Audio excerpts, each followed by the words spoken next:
मिर्जापुर की लोकप्रिय सांसद भारत सरकार की केंद्रीय राज्य मंत्री महाराज जी को, माननीय उत्तर प्रदेश के मुख्यमंत्री जी को पुष्प गुच्छ देकर के स्वागत करें, अभिनंदन करें। माननीय मंत्री, हमारी एनडीए की प्रत्याशी किसी परिचय की मोहताज नहीं है।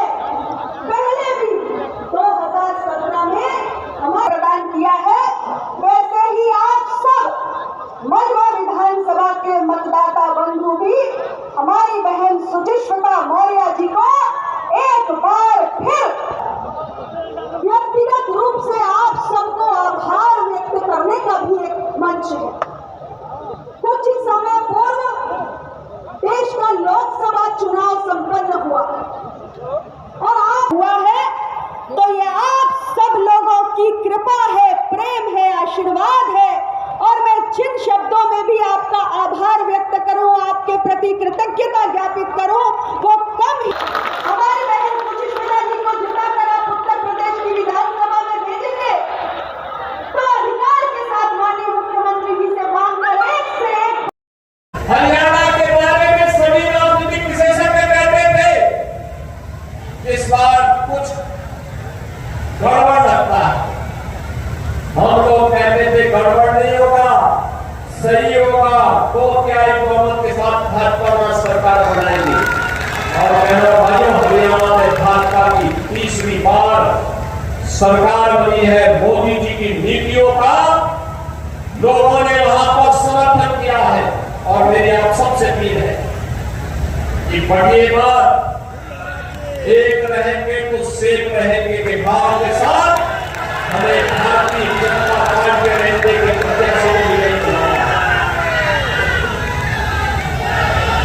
आप सबसे मेरी अपील होगी, 30 नवंबर को चुनाव है। 30 नवंबर के चुनाव में भारतीय जनता पार्टी, अपना दल, निषाद पार्टी, राजभर पार्टी के संयुक्त प्रत्याशी श्रीमती सुष्मिता मौर्य को कमल चुनाव चिन्ह पर भारी बहुमत से विजयी बना के भेजना है। सभी लोग सहमत हैं? सभी लोग आशीर्वाद देने के लिए सहमत हैं? जहां तक मेरी आवाज जा रही है, पीछे के लोग आप तक मेरी आवाज पहुंच रही होगी। सभी लोग सहमत हैं? दोनों हाथ उठा करके अपना आशीर्वाद दीजिए। अतीक अहमद के गुंडा ने राज्यपाल की निर्मम हत्या कर दी, न्याय नहीं मिला। लेकिन न्याय इस परिवार को तब मिला जब डबल इंजन की भाजपा की सरकार आ गई।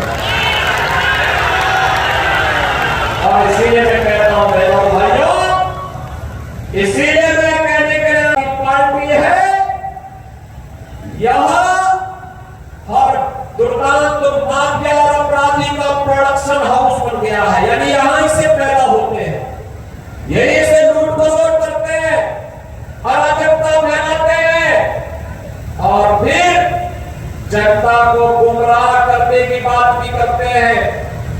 आखिर मैं पूछना चाहता हूं, इस मिर्जापुर में विश्वविद्यालय समाजवादी पार्टी की सरकार 4 बार मुख्यमंत्री थे, क्यों नहीं उन्होंने किया?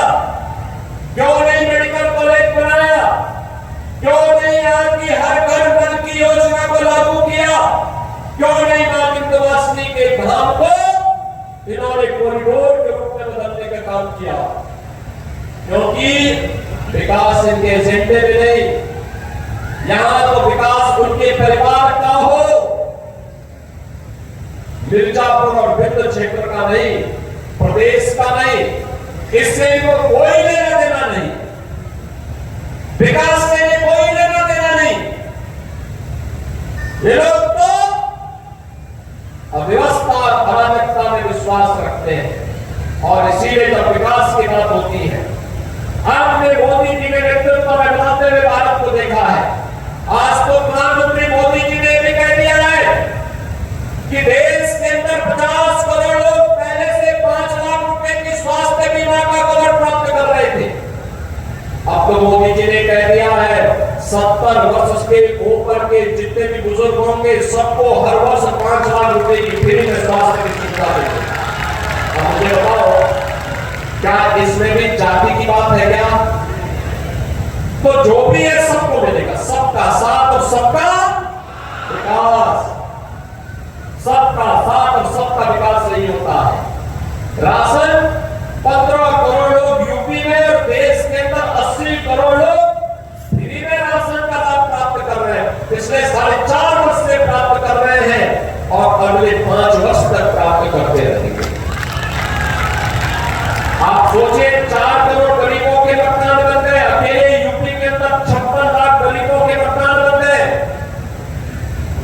12 करोड़ गरीबों के घर में शौचालय बन गए। देश में यूपी के अंदर 2 करोड़ 62 लाख घरों में एक शौचालय बन गया। बहनों और भाइयों, 10 करोड़ गरीबों के घर में उज्ज्वला योजना का कनेक्शन पहुंच गया। और हम लोगों ने जो तय किया है कि होली और दीपावली में फ्री में एक घरवा सिलेंडर उपलब्ध करवाएंगे, वह आज वर्तमान में भी मिल रहा है। और इसीलिए आज मैं आपसे कहने के लिए आया हूं, बहनों और भाइयों, विकास का जो क्रम यहाँ पर यहाँ की माननीय सांसद श्रीमती अनुप्रिया पटेल जी की नेतृत्व में यहाँ के लोकप्रिय विधायक के रूप में कार्य कर रहे डॉक्टर विनोद बिंद के नेतृत्व में आगे बढ़ा था। यह सिलसिला थामना नहीं चाहिए और इसके लिए यहाँ पे डबल इंजन होना ही चाहिए। इसके विधानसभा चुनाव में भी एनडीए के प्रत्याशी के रूप में भाजपा की प्रत्याशी श्रीमती सुशीला बोरा को भारी बहुमत से विजयी बनाने की अपील करने के लिए मैं आपके पास आया हूं।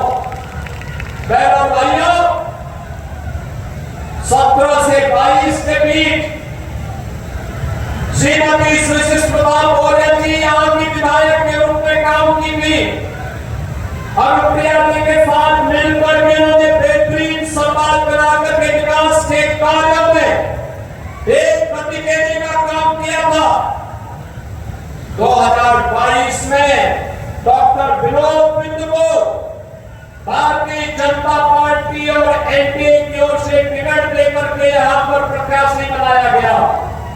तब भी डॉक्टर सुशीला बोरा यहाँ पे काम कर रही थी, भाजपा और एनडीए के लिए कार्य कर रही थी।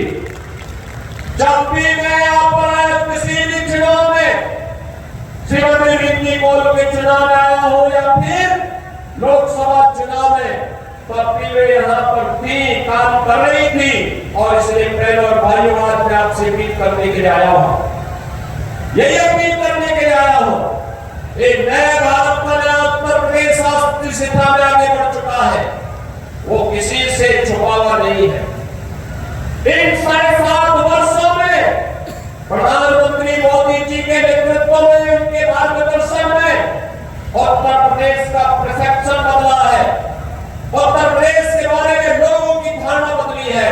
आज उत्तर प्रदेश के बारे में लोग अच्छा सोचते हैं, अच्छा देखते हैं।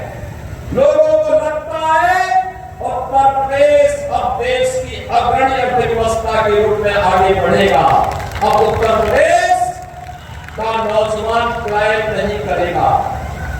और बहनों और भाइयों, यही कहने के लिए आपने आया हूं। आप सोचिए, 1 करोड़ परिवारों को तो वर्तमान में डबल इंजन की भाजपा एनडीए की सरकार 12,000 रुपये 1 करोड़ परिवारों को 12,000 सालाना पेंशन की सुविधा उपलब्ध करवा रही है। 12 करोड़ किसानों को, जिसमें 2 करोड़ 62 लाख किसान अकेले यूपी के हैं, इन्हें 6,000 रुपये सालाना प्रधानमंत्री किसान सम्मान निधि का लाभ प्राप्त हो रहा है। बहनों और भाइयों, भारतीय जनता पार्टी और एनडीए आप सबकी ताकत के बल पर विकास और विरासत का जो मॉडल खड़ा कर रही है, इसी में आने वाली पीढ़ी का भविष्य उज्जवल बनने वाला है। और इसीलिए भारतीय जनता पार्टी बार बार कि लोकसभा चुनाव के दौरान जिन्होंने अफवाह फैलाई थी, जिस प्रकार का इन्होंने दुष्प्रचार किया था, उसका पर्दाफाश हो चुका है। चुनाव संपन्न हो गए, मोदी जी तीसरी बार प्रधानमंत्री बन गए।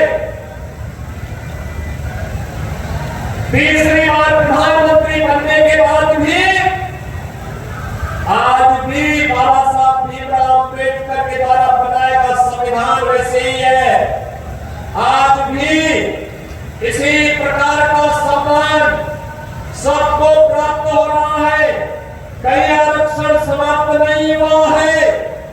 और बहनों भाइयों, जिन्होंने झूठ बोला था कि लोकसभा चुनाव के बाद फटाफट 1 लाख रुपया खाते में आ जाएगा, वह भी नहीं आया है। यह भी आपने इनका एक और झूठ को बेनकाब कर दिया है। और इसीलिए हम कह रहे हैं, बटिए मत,